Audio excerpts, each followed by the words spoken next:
With each passing day, it becomes just clear that you cannot trust this government. And I'll tell you why.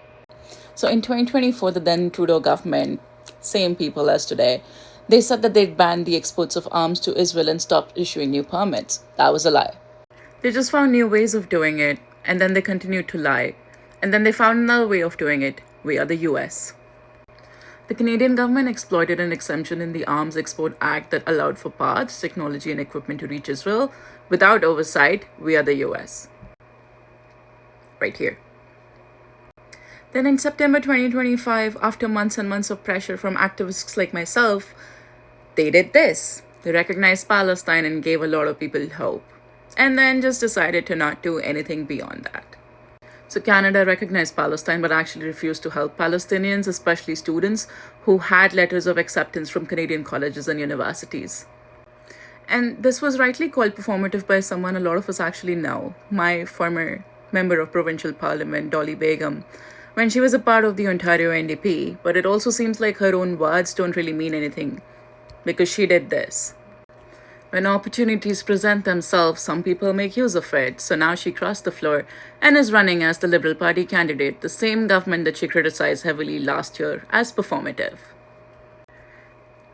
And then just yesterday, the Canadian government overwhelmingly voted against a bill that would have put Canada on the right side of history for a change and chose to side with Trump of all people and to continue arming genocide over international law.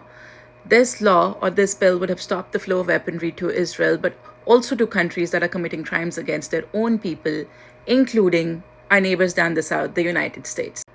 The same United States where Canada manufactured vehicles from Rochelle in Brampton were used by ICE when they killed Alex Pretty in January. And then Minister Anand went on to say that this was about prioritizing the defense industry in Canada, but also because they're scared of the US.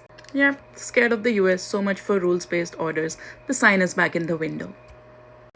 As if that wasn't enough, MP Rob Oliphant had the audacity to post that he was committed to a lasting peace in Palestine right after he did this. He voted against the bill. That is the Canadian hypocrisy.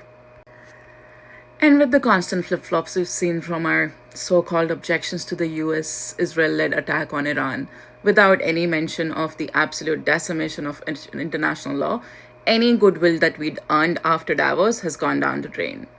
And I kid you not, we continue to elect the same people over and over again and expect and get the same circus each time. So the Hill Times here, they ask an important question. Who are we?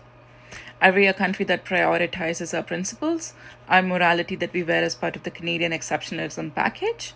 Or are we a country whose decisions in foreign policy are dictated by trade? Do we have a standing in the world as Canadians based on values and morals and ethics? Or are we United States light, the version that none of us want to be?